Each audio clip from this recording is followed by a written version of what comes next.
Well, here we are in July, and have you felt the earth move lately? That's because we've begun the process of changing the landscape of college football. Now, change is inevitable, and what we're going to get are some interesting matchups that we haven't seen in conference play before, but we're also going to get the renewal of some old rivals. Let's look back of how the college football landscape is changing this year. As of July 1st, Texas and Oklahoma are now official SEC schools. Not only does the SEC add the Red River Shootout to the conference portfolio of great rivalries, two classic Southwest Conference rivalries are renewed, Texas A&M, and Arkansas and Texas. Speaking of former Southwest Conference members, the Pony Express has arrived in the ACC. The SMU Mustangs are officially a member of the Atlantic Coast Conference, as is Cal and Stanford, spreading the Atlantic Coast Conference to the Pacific Coast.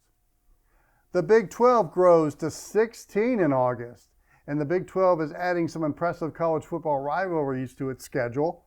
The annual Territorial Cup between Arizona and Arizona State, and with Utah joining the Big 12, the BYU-Utah game, known as the Holy War, is one to mark on your calendars. Colorado left the Big 12 Conference in 2011. 13 years later, the Buffs are back, and Coach Prime and the Buffaloes can now play to crowds in Manhattan, Kansas, and other stops in America's heartland. In August, the Big 10 Conference will go coast to coast, and adding a pair of great West Coast rivalries. Washington and Oregon is one of the most underrated rivalries in college football, and the Big 10 loves LA.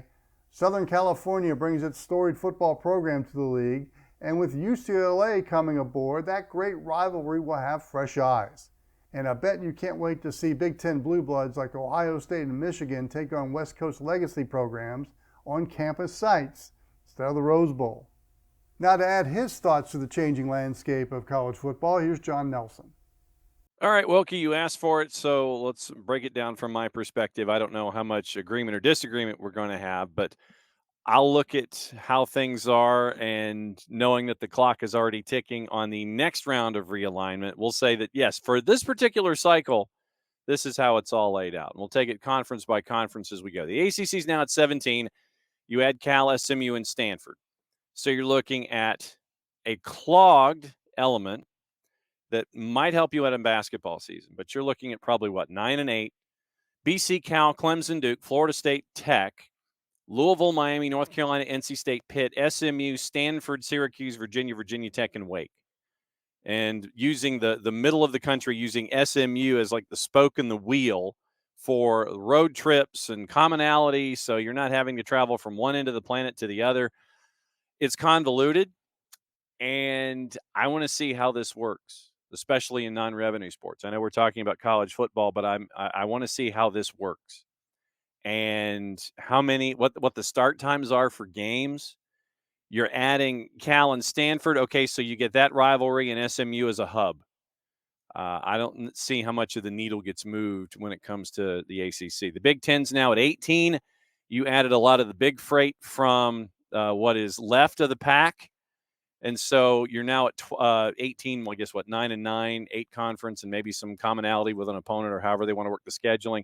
Illinois, Iowa, Indiana, Maryland, Michigan, Michigan State, Minnesota, Nebraska, Northwestern, Ohio State, Oregon, Penn State, Purdue, Rutgers, UCLA, USC, Washington, Wisconsin. Once again, start times for me when it comes to big noon kickoff on the network that houses the Big Ten inventory. What's Outson going to look like at 9 o'clock in the morning, or 9:30 or 9:20 or whatever? I know it'll be packed for maybe the novelty of it, but long term, that's what concerns me about all this kind of stuff. And you know that the Coliseum in Los Angeles is going to be incredibly empty if you're doing a noon kickoff. It would not surprise me if most of the friends from the pack end up being your nighttime games on the network, whether it would be a more reasonable start time. 4 o'clock in the afternoon Pacific, 7 o'clock East, 8 o'clock East for 5, 7:30 if you want to take it through your FOX prime time. Once again, time for me is timing and start times are a concern. Also for me, a concern are the non-revenue sports. That one for me is definitely going to stick with me. I know not as much with Stanford, considering they've won the Directors Cup for I think 74 years in a row because they're investing in all these non-revenue sports. But the non-revenue or the secondary revenue sports, that once again for me is a concern when you have Oregon, UCLA, USA, Washington coming from the Pac and coming east. You're going to combine sports. You're going to combine opponents. You're going to do like 2 or 3 at a time, so it's more so it's not as cost prohibitive. That's what I want to see. I know that football will end up carrying the weight for all of this, but we'll find out. Big 12 now at 16 after adding Arizona, Arizona State, Colorado, Utah. You lose Oklahoma and Texas. So now you're at Arizona, Arizona State, Baylor, BYU, Cincinnati, Colorado, Houston, Iowa State, Kansas, Kansas State, Oklahoma State, TCU, Texas Tech, UCF, Utah, West Virginia. For me, UCF stands out like a sore thumb. I know that the Big 12 wants to try to get into larger media markets and other media markets that are larger than, say, Tucson, Waco. Oh, let's see, Iowa. So it would be Des Moines.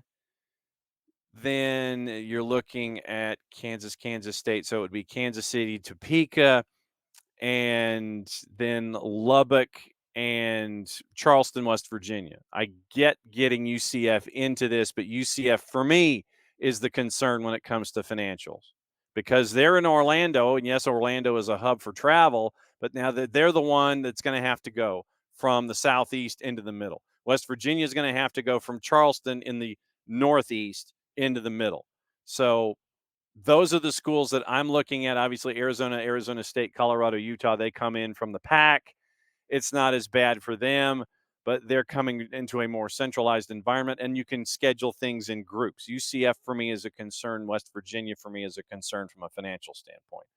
Pac 12 is now the Tupac. Oregon State, Washington State. You're going to have 7 games against Mountain West schools. Washington State's going to play 8 against the Mountain West. So I don't know how much longer the Tupac thinks they're going to exist, as known as what it is. So we'll see. We'll see what it looks like. It's a mess, not a surprise. I would just get the merger over with the Mountain West and not worry about it any further. SEC adds Oklahoma and Texas. You now have 16. You're 8-8. You're perfect. Then what happens at 8-8? Do you go to 20 at some point? Do you go to 18, 9-9, 10-10? Do you take folks from the ACC that want to leave? That would be my next question. So you bring in Oklahoma and Texas. You bring in Arkansas, Oklahoma, Texas, the old Southwest Conference rivalries that are attached. Texas A&M is back in with Texas. I know that they hate that, but you end up with the old Southwest Conference rivalries. I think that that'll be fun for the Southwest Conference, but right now you're at 16. You're right there in that sweet spot of 8-8, and then you meet in the SEC championship game. You're right there. There's room to move to 18 and room to move to 20, but we know that the SEC isn't going to sit there and sprint out of lane 8 to lane 1 to sit there and raise their hand like Horseshack and welcome back Cotter and go, ooh, ooh, ooh. No, they don't need to do that. You're adding Oklahoma and Texas. You're the SEC. You're one of the big dogs. You're okay. The AC stays at 14. Lost SMU, but picked up Army. I think for Army, it helps them out because you're in a conference with Navy. You're not having to fish for opponents when it comes to college football. I think that helps out. So I think that's big for the American. Conference USA is now at 10. Adding Kennesaw State for 24-25. Kennesaw State's schedule for college football borders on the insane. And they're non-revenue sports. That's another one for me that I'm going to be paying attention to when it comes to Kennesaw State and their particular schedule. They had some wild ones in non-revenue sports. The 2024 schedule for Kennesaw State, Texas San Antonio in San Antonio. Then you have Louisiana coming to the fraction. You go to San Jose State. UT Martin comes in to Kennesaw. Jax State comes to Kennesaw in Conference USA. Middle Tennessee comes in on a Tuesday in Conference USA. Then Liberty comes in on a Wednesday. All right, so you go to Middle Tennessee. So Jax State comes to you. Texas, San Antonio, you go there. Louisiana, they come in. San Jose, you go there. You get a week off. End of September, Tennessee Martin comes in for homecoming. Jack State, they come to the Fraction in Conference USA. You go to Murfreesboro 11 days later. Then you turn around and you host Liberty October 23rd. Halloween is on the Deuce in Bowling Green, Kentucky against Western Kentucky. Then you go to El Paso, Texas, November 9. You host Sam Houston. You host FIU. Then you finish your season November 30th in Ruston, Louisiana against Louisiana Tech. Sam Houston, Western Kentucky, Liberty, Middle Tennessee, Jack State, who went to a bowl, Louisiana, and Texas San Antonio. You're in for some serious awakening when it comes to being in Division I football in Conference USA. Frankly, I think that you should just go ahead and swap the name of Conference USA with the Big Ten. Then it would make more sense. Conference USA's got 10, make them the Big Ten. The Big Ten, make them Conference USA. That's just me. Mid-American stays at 12, no changes. Mountain West stays at 12, but you get 15 combined games. Once again, we talked about Oregon State and Washington State. Sun Belt stays at 14 for 24-25. So you look at the numbers of the conferences, just the sheer numbers of the teams that are attached. The Americans at 17, the Big Ten's are now at 18. Big 12's at 16, Pac-12's the Tupac. But you have that joint operating agreement with the Mountain West. SEC's at 16, AC's at 14, Conference USA's at 10, MAC's at 12, Mountain West is at 12, Sun Belt's at 14. I look at some of the rivalries that are brought in. I think it's going to be interesting. But as I've said repeatedly throughout this whole element, you're going to have the college football revenue, what revenue there is, especially the tier ones, the Power Fives. Shouldn't necessarily, it'll be less of a worry when it comes to the non-revenue sports. The Go Fives, as we call them, the group of fives, that's where my concern lies with all of this. And then how many years is it going to be before somebody goes to 18, somebody goes to 20 to try to work the television landscape and figure out where they need to go next? I give it 2 years, 3 max. Even though the college football playoff is what it is and you're integrating home sites and all this other kind of stuff, these schools are going to sit there and look out what's best for them. And if it means moving to a conference, we know why Maryland moved. Financially, they needed to. Is it worked out for them on the field? No. But it helped them out with the debt that they were running up at the time. I mentioned the schools that I have concerns about. UCF specifically being on an edge. West Virginia specifically being on an edge. The schools from the Pac working their way to the middle of the country. Stanford, I have less of a worry about than Cal, but we'll see. Do sports get trimmed? You got to look at Title IX as you do it.